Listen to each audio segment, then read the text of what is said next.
Welcome to the Real Estate Entrepreneurs Podcast. Welcome to the Real Estate Entrepreneurs Podcast. Today, we have a killer in the house, Mr. Art Sanchez. What's going on, brother? Thank you so much for having me, Art. Absolutely, my pleasure. We can see his TruBuyers. I love that name, by the way, and that domain. That's not easy to get. Speaking about it, it's crazy because Gold Level Media made the design, and they kept pushing me. He's like, hey, when are we going to get this done? Because we were supposed to get it done a while ago, and I kept like pushing it off. I was like, you know what? I got time right now. Come into my office because they're upstairs. Yeah. And he came into my office, and then like within the 15 minutes, we got the name. We're like, you know what? Wow. TruBuyers. And I mean, yeah, they did the logo for the Dispo Outlet, which is one of my Dispositions brand. But anyways, man, let's get down into you. Like, who are you? Where do you come from? Are you from Phoenix or? Yeah.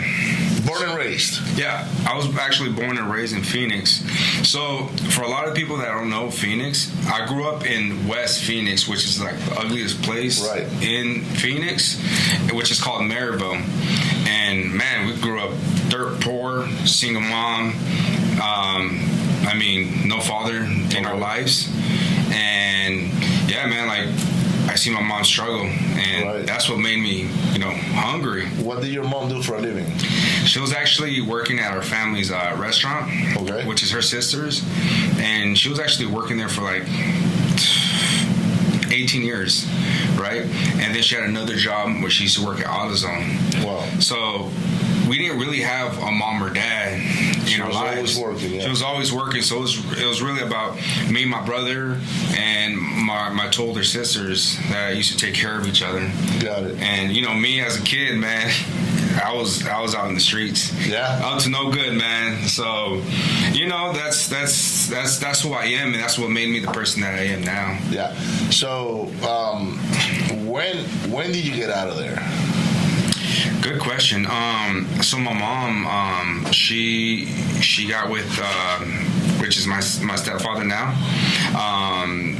and I left when I was about 13, right? And we moved to the north side of Phoenix, which is a little bit nicer, right?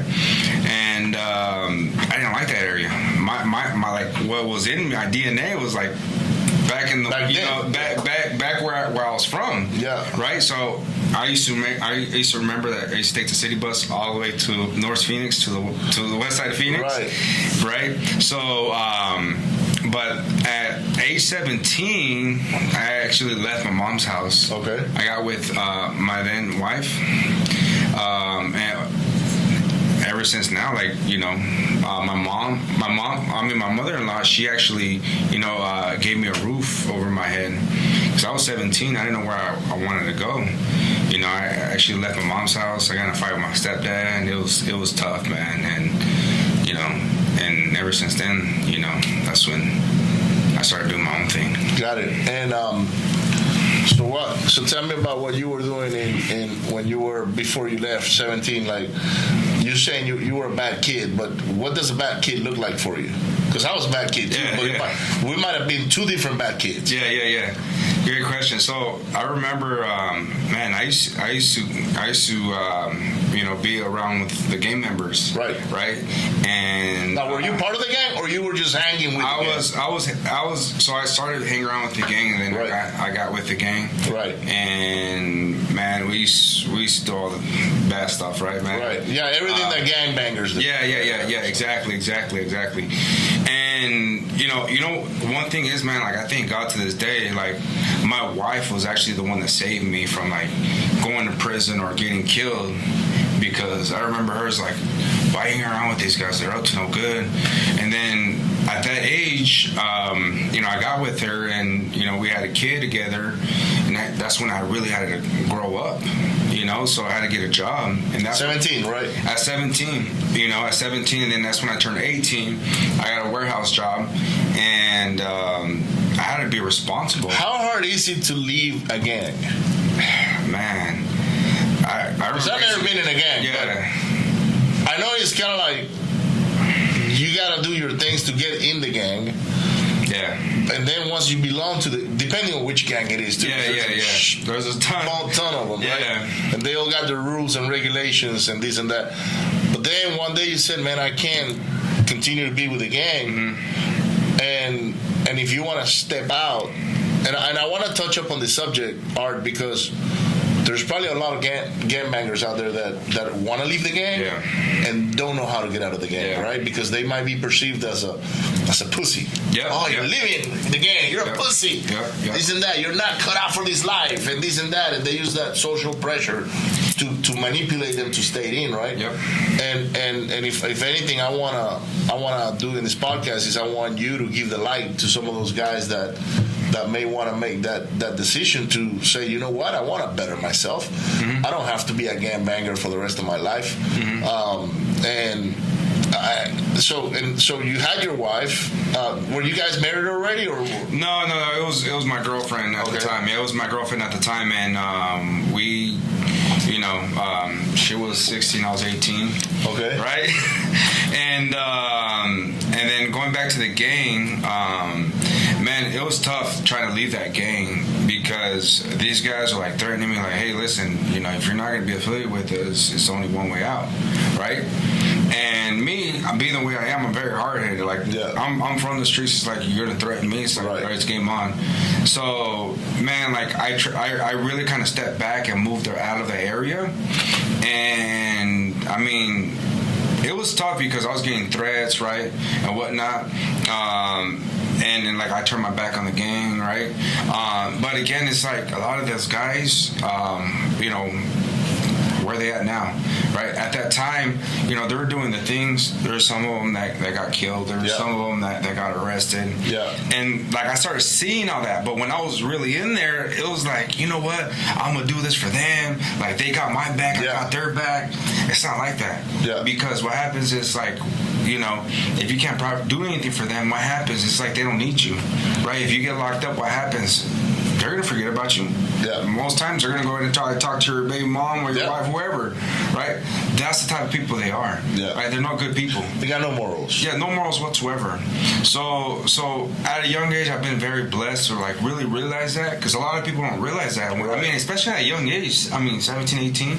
You're not seeing all that stuff while it's happening. But once you kind of like stand back and look at the big picture, you start seeing all the all the things that what they did wrong and that they didn't keep it real.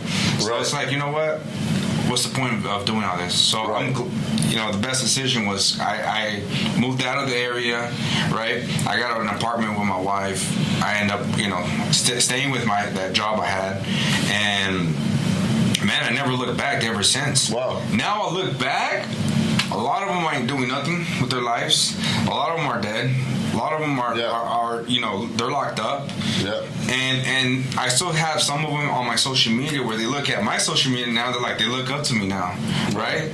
So again, it's like it's crazy how life is, man. It's like you don't know, you don't see it right then and then, but once like all these years pass, you start really seeing the big picture and thanking God, like, you know what? Look at the blessing that you gave me. One decision away, huh? Yeah, that's all it was. And so you made the decision to step out of the gang, and you did, and guys, sometimes you might have to move cities, right? Hey, go somewhere else. Like if you need to leave that gang and you want to start fresh, get your ass out of there. Go somewhere else. You have to, because at the end of the day, it's like if you stay in the same city and try to be hard and like, oh, these guys are not going to catch up to me. Listen, if the people that don't know Arizona or Phoenix, it's a small city. It's a big city, but everybody knows everybody. Right? So you could be one on the other side of town. Somebody knows somebody will see you and again, call them up and say, hey, Art is here. Yes. So again, I didn't leave the city, but I knew God always protected me. I mean, at a young age. So I mean, my faith has always been strong, even during those times. And it's like I always knew I had an angel behind my back. But a lot of the times, it's like I never really looked back and like say like, holy cow, like I'm gonna go to this place, or I'm gonna go to the store, I'm gonna go with my family, and I'm like, what happens if these guys come to chase me? That was never behind my mind, like thinking about that. So it's like, you know what? It's on God. So at 17, you left again, right? Yep. And you started working for a warehouse. How long were you doing that for?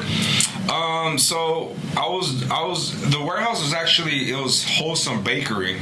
Okay. Right? There's 2 of them here in Arizona. And I was actually doing it for, let's say, about 2 years. Okay. About 2 years. I first started as working at a temp agency. Right. And then they hired me on.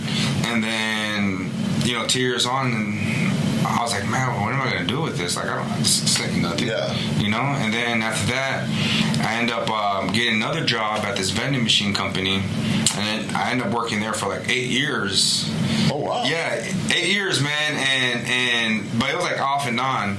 And I used to, man, every day I used to hate going in. I'm like, what am I doing here? Wow. I used to be so miserable, man. And like, I'll always look at my boss and like see him, like the moves he'll do. I'm like, I could do that. So I always looked up, at guys like that, right, at that level. And I knew, I always believed in myself. So I was like, you know what? I'm not going to take the shit from nobody. Right. But that was me. Like, I was always looking up at the bigger person. But I was like, at one point in time, I was just like fed up with that job. Wow. Yeah. And you know what hit rock bottom? It's like when I saw my wife, because me and my wife used to share one car, right? Yeah. And she used to go in at 6 in the morning. I used to go in at 3:30 in the morning, right? So, and we had the kids, and the daycare was not too far from my job. Right. And I remember we used to share the car. So she used to go ahead and wait in the car at my job while, and slept in the car.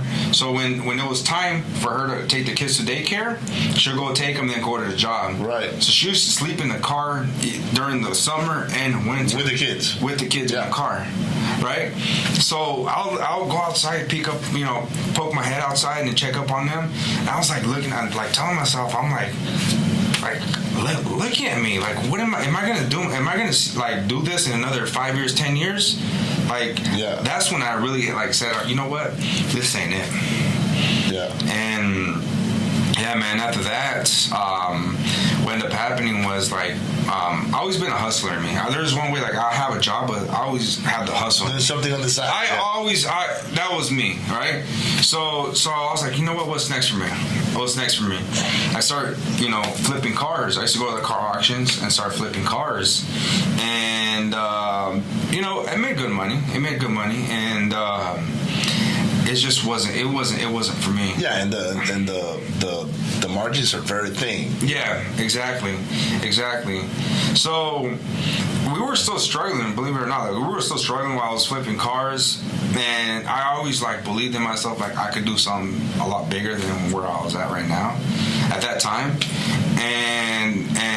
And I used to like. I remember I used to watch. I used to watch like Tony Robbins and these other big guys. Like, I'm like, man, them on stage, and I used to see how they talk, and then a lot of business guys, right, in suits and all. I'm like, that's gonna be me right there.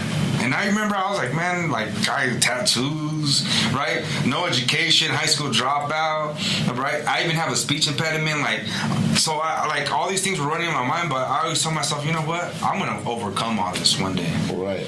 And I don't know when or how, but I'm gonna become that person that. Did you ever graduate high school? Never did. I actually so I dropped out sophomore year. Okay. Sophomore year, man. I was a bad kid, man. Just I never used to, let anybody, mess with me or anything like that, man. To do, yeah, teachers or whatnot, man. School wasn't it for me. Yeah, you had no respect for authority whatsoever. Yeah. I never liked when somebody told me what to do, man. And it got me in trouble plenty of times, right? But you know what, man? That's what made me the person that I am now. I always been stubborn. That's me. Yeah, but now you know how to channel that, right? So, and you're using it for the right reasons. Yeah. So when is it that you discovered real estate? Yeah. So, man, this was about let's say April in 2019. 19. Yeah, April 2019 where I discovered wholesaling. So I always told myself, like, I'm going to get into real estate. Like, I want to build stuff, right? Right. I don't know how I was going to get into it, right. but I knew I was going to get into it, right? So one day I remember I was in my couch and I was like, at that time, like, I was dead broke, right? I didn't know, like, I hit rock. You didn't have a job? I didn't have a job. Right. Like, I was depressed. When did you quit your last job? Or which job was that? So I had the warehouse job back in the beginning of 2018. So from 2008 to the beginning of 2018 to April 2018, I had no job. Right. So I was just hustling, trying to, provide for my family. Yeah. So, I was in my couch, I was telling you that, dude, I was dead broke. I was depressed, man. Like, I even had pictures. I'll show you. I have pictures where I was in my room. Like, man, I had turned up my whole house. I was like, yeah, you were living in chaos. Yeah, man. Like, I was done. Like, I really wanted to take myself out. Like, I was at that point. It's like, why am I living? Right? And then my wife, man, I remember my wife, she used to always pray for me, man. She was like, she always believed in me. I just didn't believe in myself because I always let myself down or my wife down. But I always picked myself up. Right. So at that time, it's like, you know what? I was going through depression and like one day I was in my couch and then I started scrolling down on Instagram, right? And then Carlos Reyes, right? He popped up on my newsfeed, and I was like, oh, who the hell is this guy? Who's this Mexican dude right here? Right? I went on his page, and then I started scrolling. I'm like, huh? He used to do the videos where he talks about what he does and all that with Sal. And I was like, man, like, wholesale? What the hell is wholesaling? What's wholesaling? So I started doing my research of what wholesaling was. And I was like, wait, so you're telling me that you could pick up a property with just a contract, and you'll sign the contract and make an assignment fee? Yeah. And I'm like, wait, what? And I told my wife about it. She's like, you can't do that. Like, you can't do that. That's a scam. Yeah, it's a scam. It's a scam, right? And I was like, this is possible right here. So I started listening to their podcasts, right? And then I started listening to other people's podcasts as well. And then I wasn't listening to a podcast or. What the thing was, before I touch on that story, is like, this one thing that I ended up finding out is like, because I used to always be the one that used to take care of everybody else, make sure everybody's good. But I ended up like really like sitting down and like praying, and then God told me, he's like, you need to just go ahead and take care of yourself. Yeah. And that's how I'm like, holy shit. I was like, you're right. Like, I'm over here making sure everybody's good, but what's the point of me? It's like, how you on the airplane, what does the flight attendant tell you? It's like, before you put somebody else's mask, first put your mask on. Yep. It's like that. And I was like, damn, like, you know what? I'm going to make sure I'm good, right? So I started, like, working on myself, like, mentally, like, because I had limited belief. And then... We all do. Yeah. We all have. I don't care who you are. Even Tony Robbins has limited beliefs, Yeah. And he's the master at that stuff. Yeah, exactly. But we all do, man, and we all got to work on ourselves. And that's what it was. I was like, you know what? I started listening to this. Dude, I remember, like, I used to go driving I used to use my mother-in-law's car. I used to drop her off at work because my wife, she used to work too. So we only had one car. So I used to drop off my mother-in-law at work, and I used to take her car, and I used to go listen to the podcast and go drive for dollars around the neighborhoods, right? I used to go look at zip codes. I'm gonna target this zip code. And I remember I had a notebook. I posted the other day on my Instagram that I had a notebook where it had all the properties where I was driving for dollars. Right. So I used to write them all down. Right. And then I used to go ahead and skid trace them and give them a call. And I was doing that for like a couple months or so. And I'm like, all right, then, like, I had the momentum going. I'm like, all right, then, like, what's next, right? And then I end up finding these guys that kind of like helped me out with, get my foot in the door with the wholesaling, like how to, because I knew driving for dollars, but it was like with systems, right? The dialer, right? The list. I didn't know none of that stuff. Yeah. So that's when I really started working on like getting my list, right? I got my dialer, and I started cold calling, right? I started cold calling, and dude, I remember like because I used to go those guys' houses where I could cold call, right? And I remember there was days where I didn't even have enough money for gas to go to their house. Right. That's how hard it was for me. Bro, I know exactly what that looks like. I've been there before. Okay? Yeah, man. So like, I know how it is. And then, but you know what's crazy, man? When I was going to the house where I used to cold call, it all starts with the mindset, having that right mindset. You know what's crazy, man? That I always used to like vision myself driving on an Escalade. I always wanted an Escalade, right? I was like, man, I remember like closing my eyes, man, like just visioning. You know what? I'm gonna drive this Escalade. Look at the feeling that I have when I'm driving it, and then I had the vision where I'm gonna be like cool as hell with Carlos and all those guys. I'm gonna be at that level. Like everything that I manifested during that time, I have now. Like I always told my mother-in-law when I used to drop her off at work, you know what? I'm gonna get this down. And I remember I was like, you're gonna end up working with me. Yeah. Now she's working with me. That's right. Awesome. My mom too. Like I used to make sure, like I used to vision all that stuff, and that's what's very important that people need to realize. They want all these things. The first off, like working with yourself first, and then it starts with all right, then visioning what you want, the life taking you want. action. So that's what really helped me out, man. And then going back to my getting my systems going and all that, dude. It took me about 4 long months to get my first deal. Well, you did better than Alex. It took Alex like 9 months. Yeah, well, you know what? One thing is like I was cold calling nonstop. Again, I never worked at a call center before, so I had no experience talking on the phones. Right. I never had a sales job. I had street sales, right? But I never had like that proper sales training. I never had that, so I didn't know how that looked like. Right. So it was a lot of falling forward, right? And that's what like really like pushed me to even want more. It's like, you know what? I made the mistake, but I'm gonna pick myself up and go again. So what were you doing self-development wise, like to work on yourself when you first started trying to do real estate or wholesaling? Mm-hmm. What were you into? Like what were you reading or listening or watching? Yeah. So I used to watch. Man, it's been a while. A lot of Joe Dispenza about the inner self.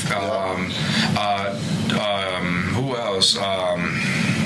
The guy with the wrote The Secrets, Joe something. I forgot his name. Who? Bob Proctor? Bob Proctor. There you go. Bob Proctor. Right? And these other leaders as well, man. But I used to study them. I have them on my YouTube and a podcast and all that. And I used to study them nonstop. And like that really helped me like open my mind up to like, you know what, all this is possible. Because I used to like listen to these guys like their story where they didn't have nothing and then they built an empire and like now they're living their dream. That's what really like pushed me. It's like, man, like these guys could do it, I could do it. Yeah. Right? Anybody can do this. I'm a firm believer that as long as you get the proper training and you surround yourself. You said something real key, which was surrounding yourself with the right people.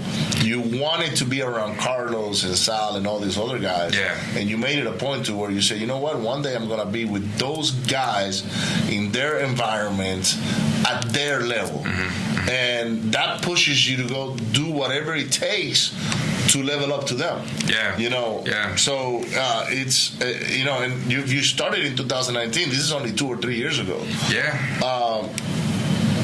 You were literally broke 3 years ago. Literally. And today you have a beautiful office with staff that you're providing an opportunity for. You also do have all your virtual people that a lot of us are growing virtual. So that's a model that's trending big time. And I know you're doing multiple deals. You're doing 6-figure months, pushing towards that 7-figure that just a few can do, right? Yeah. It's a whole different animal to do 6 figures and 7 figures. Yeah. But all of that can happen in just a matter of 2 years. Yeah, I do believe that. Like last year, man, like we netted 2.3 mil. Yeah. Right, and just in a wholesaling company, right? So it's like, where was I at a year from there? Like, man, like how do I get to there, right? So like going to your questions, like hanging around with the right people, right, that have the right mindset. You know, one thing, man, that I really did realize is like I'm always at the right place at the right time. So it's like, all right, then there's always levels, right, to success, right? And where I first started was, you know, I started hanging around with certain guys that were, you know, just wanted to get a deal or so, and then boom, you know, I some way somehow, unfortunately, kind of outgrew them, but I still talk to them. But and then what's next for me, right? I wanted the guys that were doing 5 to 10 deals a month, right? What are they doing? So I started networking with those type of guys, right? Those people, and then from there it's like, all right, then whoever has it's not the what, it's the who has my answers, right? Yeah. That's where it's at. So I started really seeing like, all right, then like I know what I want. Who has my answers? Who could help me out? And one thing is, and I want everybody to realize this, is that you know when you want to network and be around with the right people, it's not always like how can they help me out. It's like how can I first give and help them out first, provide, and then go ahead and see what they can provide for me. You know what? And that's so key, man. I practice that. Yeah. And to me, it's natural. Like I love helping other people. Oh, I know you do. Yeah. I just love helping other people without even expecting anything in return. Like, you know, it's never about what I'm going to get at the end of the day, because I know that the law of reciprocity works that way. Yeah. You just give, and the universe will find a way to return it back to you, right? And one of the main reasons I've gotten so close to many of you guys, including Carlos, Sal, and Alex, is because I came here one day to hang out with Corey. Corey's one of my great friends. Mm-hmm. And I can't even remember why I was here. I think we were doing some promo videos for something. Yeah. And commercial, like an ad for Freedom popped up on my phone. And I'm looking at it, and Corey's driving, and I said, Corey, are you going to this thing, Freedom, here with Carlos and those guys? I wasn't planning to, but when is it? And so I told him the date is. He said, yeah, I might just go, man. Was it in 2019? No, this is just last year. This is just last year, right? Okay. And I'm looking, I only met Alex at that time. Yeah. Because he went to my mastermind. Mm-hmm. And so I looked at it, I said, man, you know what? I like Alex, dude. But I didn't know Carlos or Sal yet. Yeah. And I said, man, I'm just going to give me a ticket. Yeah. And I went in. He's like, I can probably get you. I was like, bro, I'm going to buy my ticket. Yeah. So I went and bought my ticket, VIP, showed up, and I just started networking, right? Hey, nice to meet you, this and that. And I saw you. I remember I saw you. Yeah. Yep. So every time I would sit down, all these guys will come in and they'll ask me, hey, what is it that you do? And I say, I wholesale nationwide and this and that, and they just like, how many deals you do? Because I don't know why people want to ask that question. Like, how many deals you do? I guess it's to measure you. Like, let me see how tall this guy is, right? And I said, well, you know, how many do I have on the board, or how many do we close every month? Because those are two different animals. Yeah. You can have 60 deals on the board. Are you closing on 60 deals? Hell no. Yeah. You're probably closing on a third of that, if not less, right? Yeah. So I said, well, at any given time, we have about 60 on the board. And today, actually, I have a lot less. But at that point, I had like 60, and they're like, what? And I'll say, yeah, like, but we don't close on that. We close on maybe 15, 20, sometimes less. Mm-hmm. Sometimes we don't close on shit, you know, because there are months that sometimes they just go blank for many different reasons. How do you do that? And I was like, well, many different ways. Marketing, JVing, this, that, because we are very strong on JVs. Mm-hmm. And I started helping these guys, you know, kind of like telling them what I did. Mm-hmm. And before I knew it, I started making friends. Mm-hmm, mm-hmm. And now they're calling me, say, hey, dude, you mind if I pick your brains? Or do you mind if I stop by your office? And that's how I started getting with the all-in crowd. Yeah. Right? And now that I belong to it, because I will continue to attend and for as long as those guys allow me to, right? Because I don't go there with any purpose. My purpose is to make allies and friends moving forward. And it's crazy, because I was telling Sal yesterday that out of Freedom, I don't know how much money. Honestly, it's kind of hard for me to put a money a factor to it. I was talking to Carlos yesterday, man. He called me like at 12 o'clock at night. He was in Sedona, and then he's doing like a spiritual retreat out there. Yeah. And we're talking, and then like we talked about his events, like the energy, because I've been to a lot of events, but the energy in those rooms is like unmatchable, man. Yeah, it's upbeat. Yes. And what happens when you're in that room, man? Like you have a lot of people with like the same level of energy, right? The same mindset, man. And that's what, like, the real magic happens in there, man. Yeah. But yeah, you're saying that you're talking to Sal, and then and that's what I was telling him. Is like, man, I came to the Freedom last year, which was like a week after my mastermind. Yeah. Now I had already met them in person, but we weren't friends, you know. Yeah. And Alex had attended my mastermind because I think Corey put him up for it. I can't remember what it was, but long story short, dude, I went there. I started networking with all you guys, you know, and everybody that was in the VIP area. And next thing I know, I'm doing deals with three or four guys that are sending me deals. I started mentoring guys on how to build a structure for their business because I can build vision traction organizers with my eyes closed. Yeah. And for me, it's easy to plug and play and move things around. But financially, investing in going to that event, because it's an investment. It sure is. Every time you go to one of those events, whether it's mine, yours, or it costs money. You know? You have to get a ticket, number one. Number two, you probably have to fly, hotel, food, right? So, you know, you go make that investment and you start hanging around with the right intentions and purposes, right? And next thing you know, the universe starts giving you back and giving you back. And then it turns out to be friendships. Now we're doing this podcast. Events. You were talking about that event that you may be doing soon. Deals. Because now it's like with Vic and you and a lot of the other guys, I'm not big into the hedge funds, but if I pick something up that's good for a hedge fund, I'm going to call somebody that knows how to deal with those guys, right?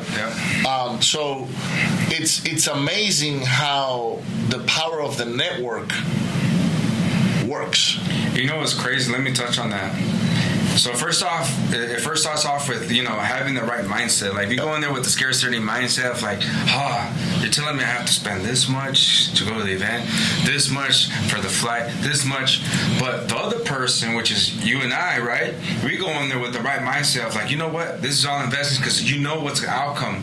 Going in there, hey, I'm going to make sure that if somebody needs my help, I'm able to provide. If there's people that need their deals pushed, I'm going to be able to help them out, right?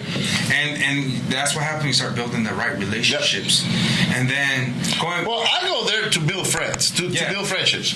That's my number one goal.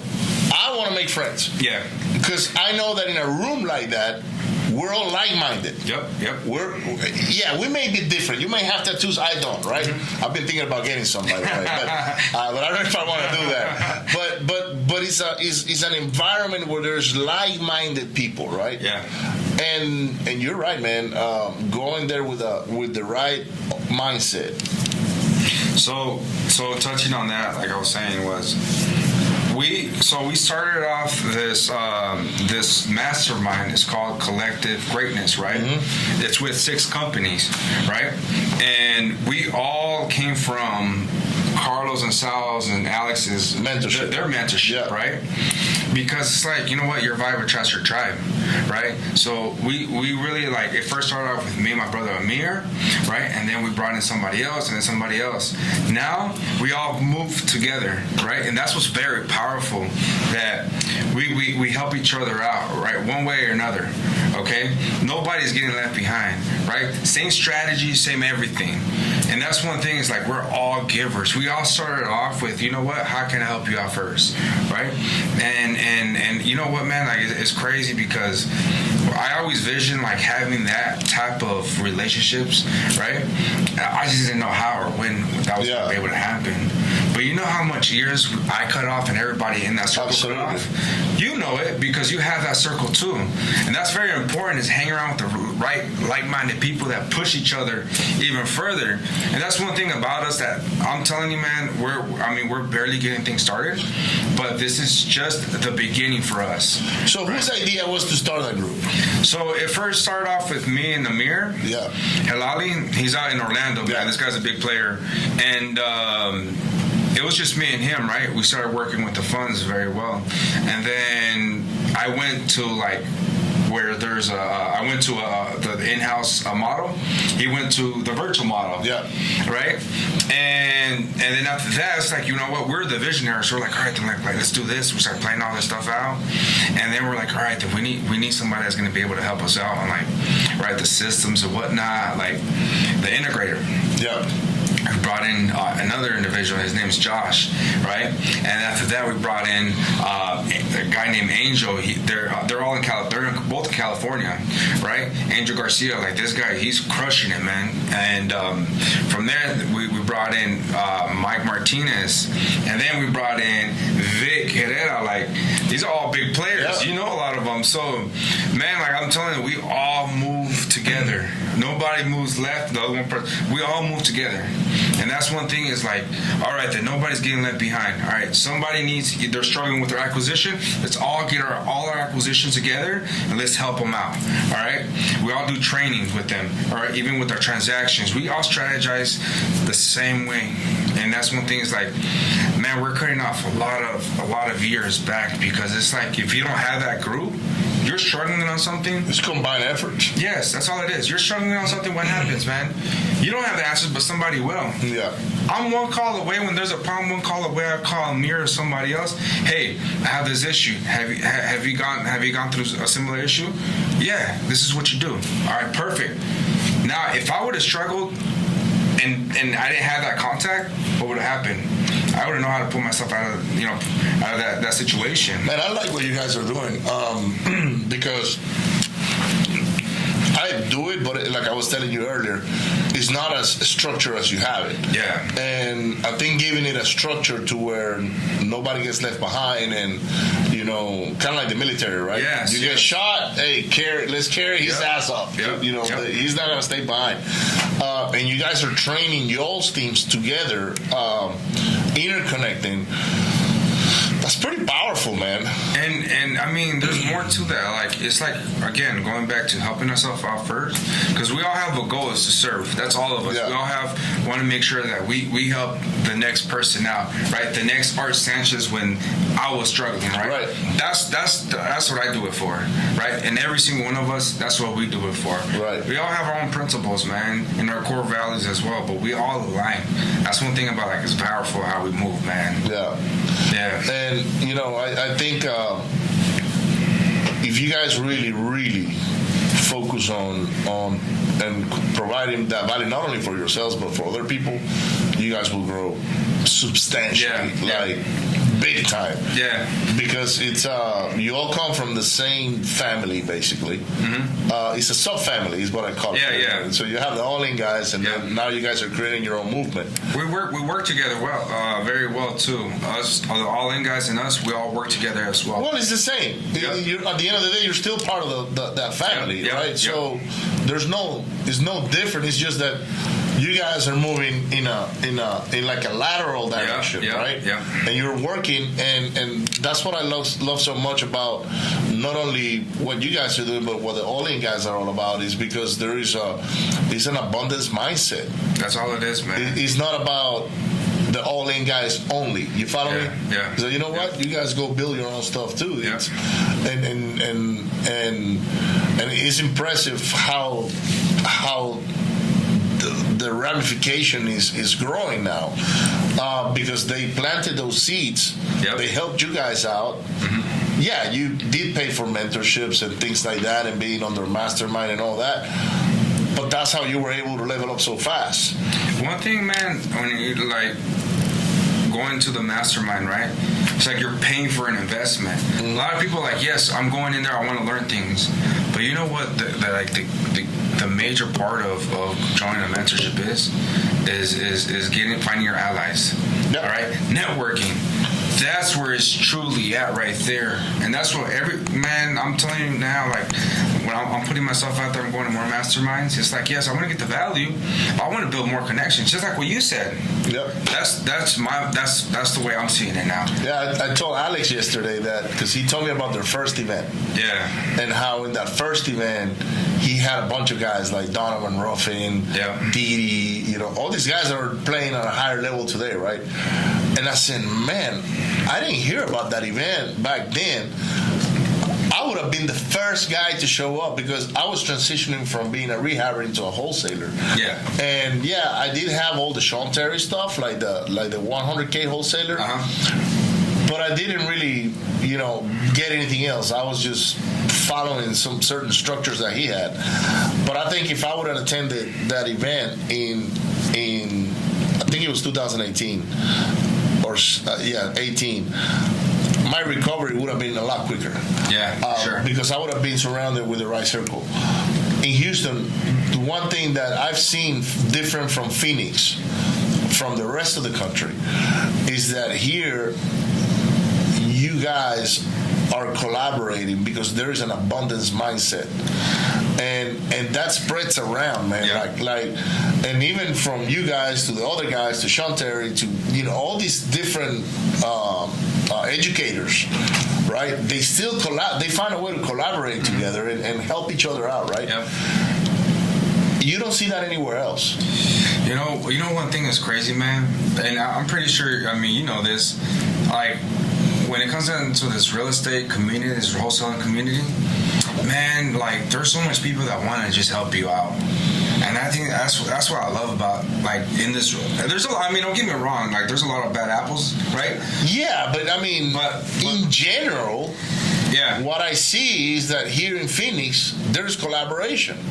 And is that what I don't know, is that what they call it, the land of gurus? To me, it's the guru capital of the world. Hey, right? That's what they all say, man.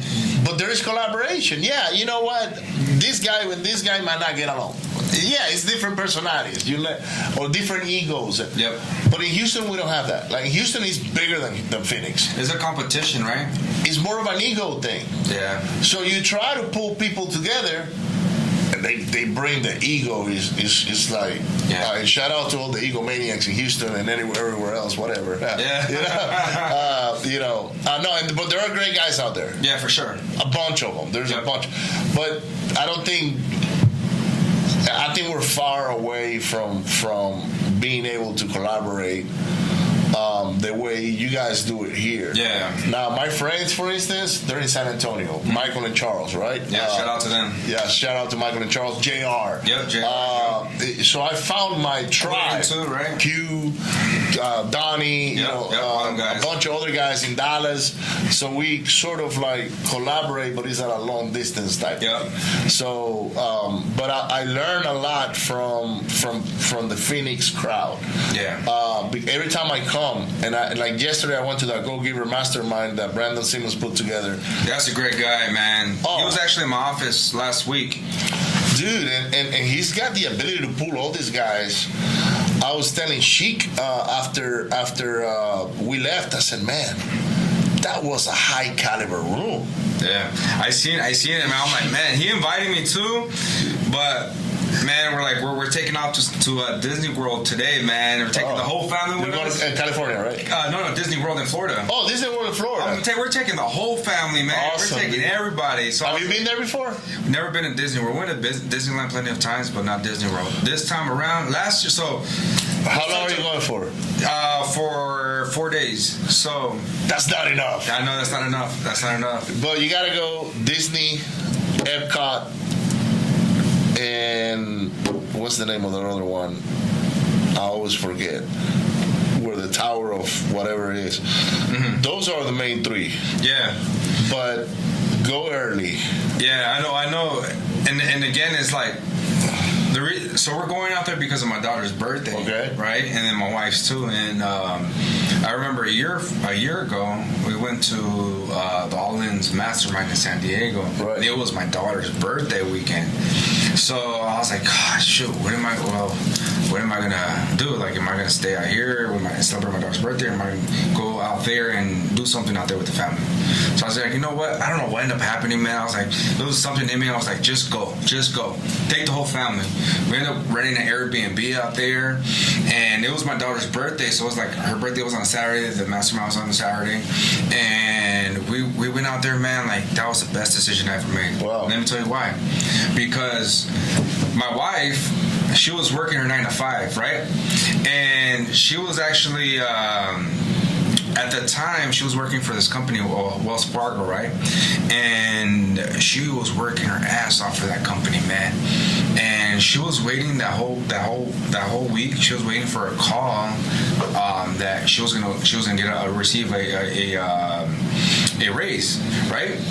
And on the way going to California, she got the call, and she was all excited, and they end up telling her, well, hey, we like everything you're doing.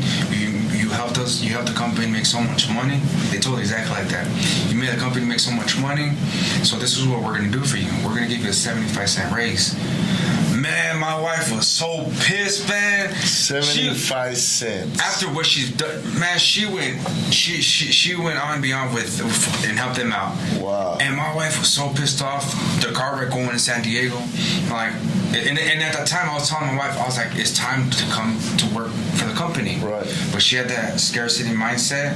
I don't even call it scarcity mindset. It's like, you know, our wives, we're talking about it. She wants that stability. Stability.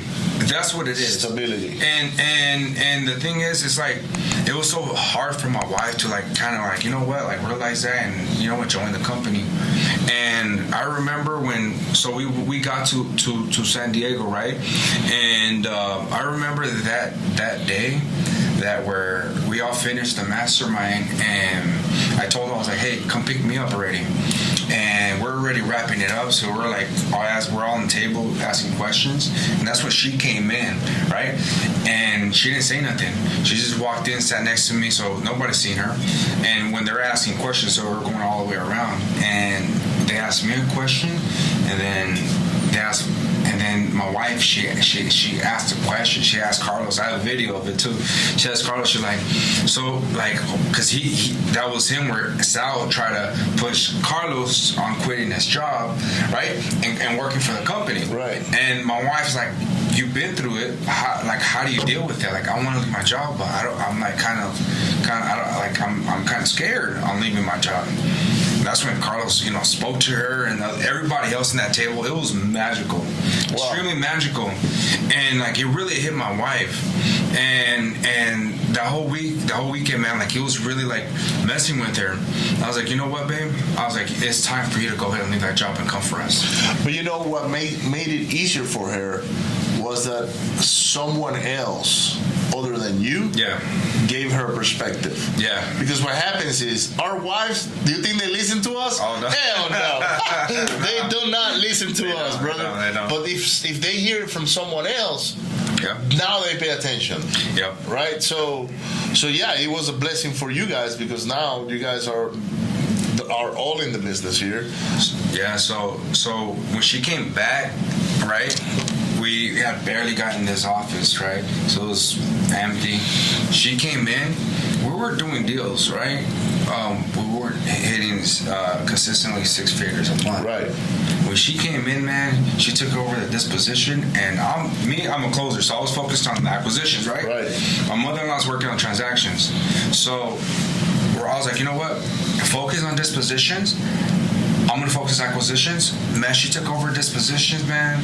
Like, she's a genius in her own way, man. There's a reason why I call her Disper Queen, right?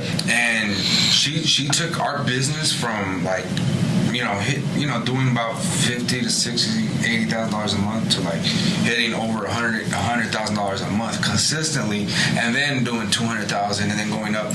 But if it wasn't for my wife going out there, sitting in that table, asking that question, and making that sacrifice, leaving her job and coming working for us, I really truly believe, and she believes, all this wouldn't have been possible. Yeah, or it would have taken longer. Or it would have, a lot longer. Now, you know what the beauty of what we do now is, obviously help our parents out. I retired my mom, right?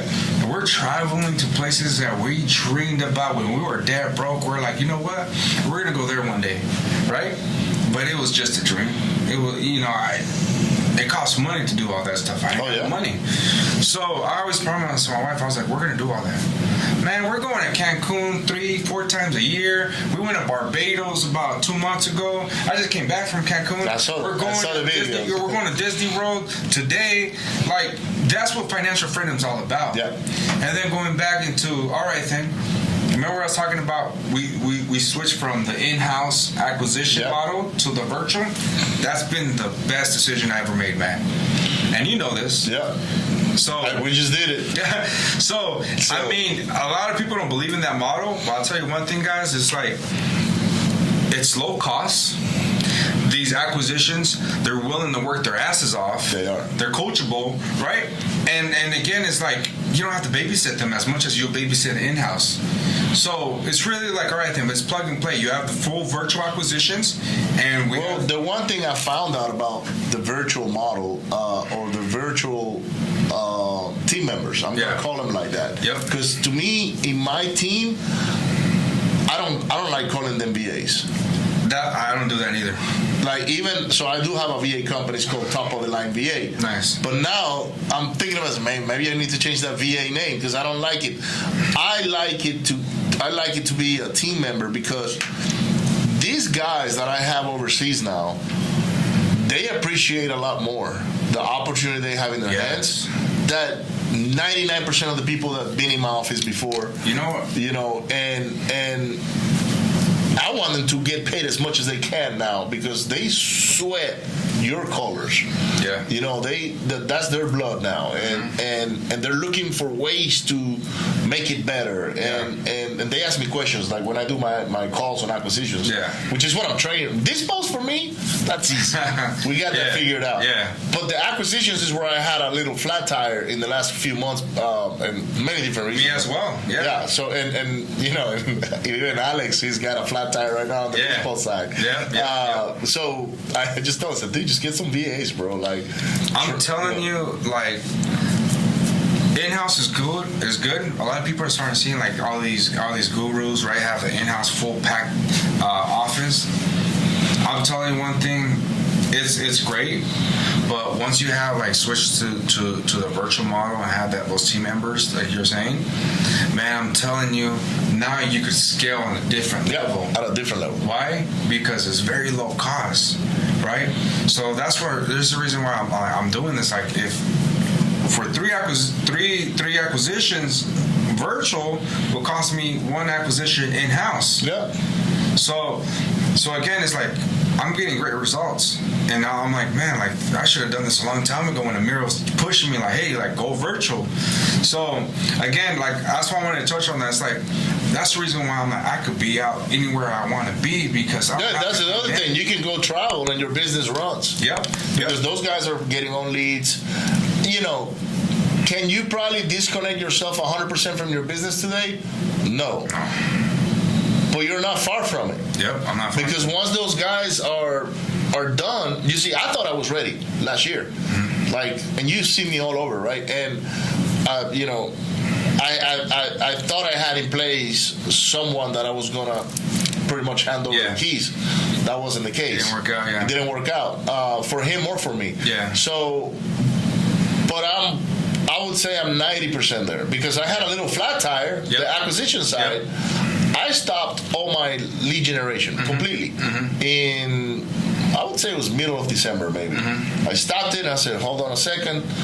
I got to fix this before I throw more money in marketing and hire some new guys, started training them.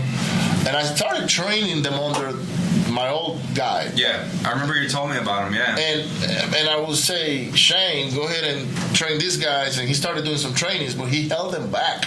Yeah. And I was like, no, man, I can't do this. You got to empower them to go and make mistakes and make offers. And because if they don't do it that way, they're not going to learn how to do it. I agree. Like, you can't just babysit 3 or 4 acquisitions guys on every phone call. It's let them go make mistakes. Yeah, but those leads are expensive. I get it. Yeah. But they have to learn. Otherwise, that was me too. It's like when I was training 10 acquisitions, virtual acquisitions, I'm like, all right, then the pipeline's drying down, right? But I'm like, I'm getting on the phones. I'm like, I need to get these deals. But you know what I was doing wrong? I was like, you know what? What's the point of you doing all this work? And how are you going to get yourself out of that position? First, you know what? Eventually, you're going to, listen, let it dry up. Oh, well. You got to focus on your team first, get them up and running. And then, again, it's going to take some time, but it's okay. It's okay. It's okay. You know? Yeah. It is what it is. Exactly. You know, like, hey, hold on a second. Pause. Yep. Breathe. Let's get these guys to where they need to be. Yep. Because, yeah, you can be the master closer of your team, right? Yep. Do you really need to be the master closer of your team? No. Yeah. You should not be the master closer of your team. Yep. You should be able to train your guys so they can become the master closers. And now that runs on its own. And then they come to you for guidance. See? Hey, I got to close this deal and, I'm far. What do I do? Okay, this is what you do now, and then you help them navigate those waters. Yep. And at the end of the day, I'll be done this year. Like it'll be completely hands off. See, let me touch on that really quick for everybody else that's struggling, right, trying to build a team, right? Because you might think that you're doing everything. You're doing everything right, and in every department, acquisition, disposition, transaction, all that, and you have like a scarcity mindset because if you're like, man, I don't want to bring somebody on because they're not going to do it as good as me, or they take from the assignment, right? Yes, or they're going to take part of it. Yeah. But one thing is, once you start bringing people, right, that could fill that position, now it's like, all right, then I can have a more percentage of my time on something else that's going to help me grow the company, right? End of the day, we're not octopus. We can't have our hands all over the pot, right? And we're not that smart either. Exactly. To where you can handle 10 different things and not have one fail. Exactly. And then another thing as well is like, listen, we have to be 100% concentrated on one thing. We can't be concentrating on 10% here, 10% there, 30% there. I want to have my full focus what's going to help us make more money, right? It's going to help the company grow more, and it's going to make our team make more money. So that's where I really want, that's been a game changer when I kind of like stepped out of my comfort zone and like I wanted to stop closing deals, focus on the team, right? Building back up, and then it's like, all right, then let's keep on growing. Because at the end of the day, what do we work for? To delegate this position and go on to the next ventures, right? So that's one thing is like, I don't want to be a prisoner to my own company if I can't have the right people working for me and having that scarcity mindset, like, you know what, they're not going to do it as good as me. So we're never going to get out of there. So yeah, and you got to focus on finding people that are better than you are. That's where it's at. My guy Pedro, I'll tell you one thing. He's behind the scenes, but this guy is a genius in his own craft. Like, this guy helps me out tremendously when it comes down to the virtual acquisitions, right? The disposition. Like, this guy's like I'm the visionary. He's my integrator. This guy, like, I'm telling you, that's what you need. All right. And what happens is like you give him a good portion of the winnings of the pie, right? And he's gonna be happy. He's gonna take care of the company like it's his own. Well, it is his company because he's building it with you, right? Yep. Yeah, you might be the owner. I get it, but at the end of the day, if you treat them well, it's their company moving forward. Yep. And that's how you keep loyalty and people around you for many years to come. That's where it's at, and that's the thing is a lot of companies are failing because they're not paying their people right. They're not putting their people in position where they could be able to win, right? I tell my team all the time, like, hey, listen, there's no ceiling when it comes down to our business. You go as far as you want. It all depends on you. I always preach with them. I even let them do their own marketing. Man, my guys on my team, they can be me. I tell them all the time, guys, you're making a percentage on what we're closing here and what the deals we're moving together. But if you want to run your own marketing campaign, now everything needs to come through the house, though. You're right. They can't just do it on their own. Yeah. No. If you're gonna get a deal, make sure it comes through the house. We take a piece, you take, but now I become your team. Yep. The rest of the team becomes your team. Yep. That's what we call it, the wholesaling cartel. Damn. Because I like my team members, like Caesar right now, my dispo manager. Yeah. Caesar, he's a friend, number one, for years. And every time I bump into him on the streets, Caesar, you need to come by the office, dude. Yeah. Man, I'm busy. He was never ready, right? One day, he said, Ricardo, he calls me out of nowhere. Like, this is in April last year. He calls me and says, hey, man, I've been thinking about getting into real estate. When can I stop by? Yeah. So come on by today. So he showed up. And I had my first event going on in Houston. And he's like, well, how much does it cost for your mentorship? How does it work? And I said, look, let's do this. Just get you a ticket to the event. Go there first. I want you to see the other guys that are in the event and how it works. He bought his ticket, went there. When he got there, he's like, dude, is there anything you need help with?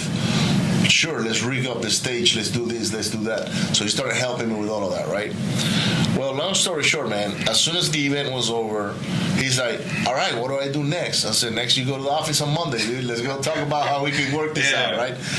And I started asking him, like, what's your time? He's like, dude, I got 100% of my time right now. I got money, I got this, I got that. And I was like, all right, bro, here there is a desk. I'm going to show you how to sell houses. Give him an opportunity. Right away. Today, he's my main dispo guy, right? And he's got 4 virtual team members that are junior dispos for him, right? Finally, 2 months ago, he came to me and he said, hey, what do I need to do to start marketing? So you need to get on my texting platform, and you need this and you need that. He just locked up 9 properties. Ooh. He's got over a couple $100,000 coming in. Man. The power of association.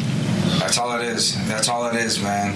Having the right people work for you as well, man. And as a team, man, you go far by yourself, but with the right team, man. No, now he's going like, dude, if I wish I would have had somebody like me tell me, come over here, I'm going to show you how to be me. Yep. You know, and give me the opportunity, because a lot of the other teams out there, they don't do that. I don't know if you do it, but a lot of the guys don't do it. And it's because they want to keep them in the lane, right? It's understandable, but in my mind, I want allies. I don't need employees.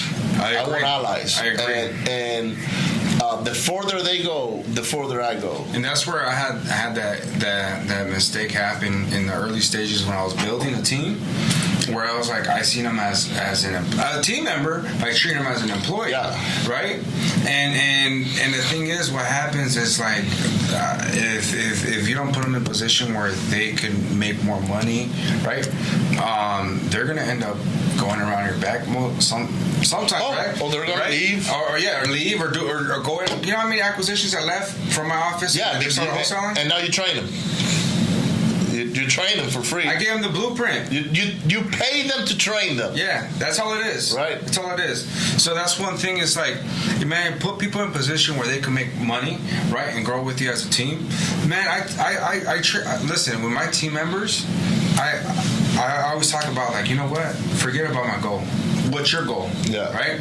What's your goal? How can we get closer to your goal? How much do you want to make a month? Right? What kind of lifestyle do you want? Really dig in deep. And that's one thing is, like, a lot of companies do not do. Yeah. Being a leader takes a big responsibility. Yeah. And again, it's I mean, I always been a leader, but man, you have to keep growing as a leader so you can pour more on your team. And that's why, like, I had to deal with a lot of self-development. So again, you know, last year, man, I paid about $120,000 in just self-development itself. Wow. Why? Because I want to make sure I pour on my team, right? So that's where I want to, like, I'm that leader where I want to make sure, like, my team is good. They have that same vision as me, right? The same drive, right? They're going to be with me, right, through thick and thin. So it's like, that's why I'm pouring on my team every single day with my virtual acquisitions as well. I get with them, like, listen, guys, like, you guys in a third world country, right? You guys are having the American dream in your backyard. And with the amount of money they make there, they live like kings, man. That's what I'm telling you. Listen, people they want to come out here and live the American dream. No, you could have it out there now. I've told a couple of my associates that are in my team that live in Venezuela.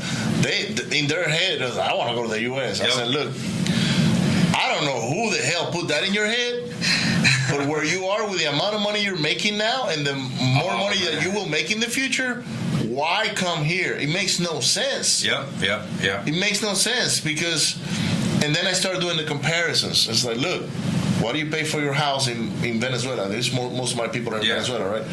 Well, our house is paid for. I said, well, good luck doing that here when you first come over, right? You know, I mean, a house paid for. So your house is paid for. Okay, but let's say you had to rent an apartment, right? How much is an apartment? Well, a good apartment is $300-400 a month. And I was like, okay, I know you got that covered. What else? Well, going out to eat is X amount. Okay, I know you got that covered. What else? I said, well, for you to live the way you live there, here, you need at least $5,000. Oh yeah, at least $5,000, right? Easily, man. You know, and they're like, what? I was like, yeah. And you know what? No, not a lot of people make $5,000. Yep. They don't. Yep. Like, trust me, I live very simple today. Yeah. $5K, I'm good. I pay everything I got. You know, that's not going to be the case next year because I'm moving somewhere else that's more expensive. But you know, I keep my life simple because what I was telling you earlier, in 2017-18, I needed 25 just to pay bills, my bills, right? And at some point, you start making adjustments. You get rid of the expensive vehicles, and you sell the house, and you do this, and you do that. And now that I only need 5, I'm like, man, do I really want to go back up to that other lifestyle that I had before? Yeah. This is so much simple. Plus, now I see more of my efforts. But that's a whole different. I travel more. You have your pros and cons too. It's like, all right, then you look at it on the bright side. It's like, all right, then I have this more expensive, right? Now, what do I got to do to provide all that, right? To make that money up. Yeah. Now you start outgrowing, right? Start finding new ways how to make more money. Oh, absolutely. So that's the bright side. But again, what happens if you hit rock bottom? Right? Now you're gonna have to. Hey, you're gonna have to tell the wife. You know that fancy car you like? You're driving. Sorry about that Escalade. Yep. That's tough decisions, right? You gotta make tough decisions, right? Yes, but again, you're gonna eventually, move on and want bigger and better things. Absolutely, and I'm already doing that. And the one thing I'm doing is I'm keeping my life simple for a while. I like that. Because I value other things now. I like that. You see, I've had the cars. Yeah. Any car you can think, I've had that thing. I've had the jewelry, the watches. I still got a lot of art. Chic? I still got a lot of art, and that's worth a lot of money. Yes. I have, but the material things, I've had them. I don't value material things anymore.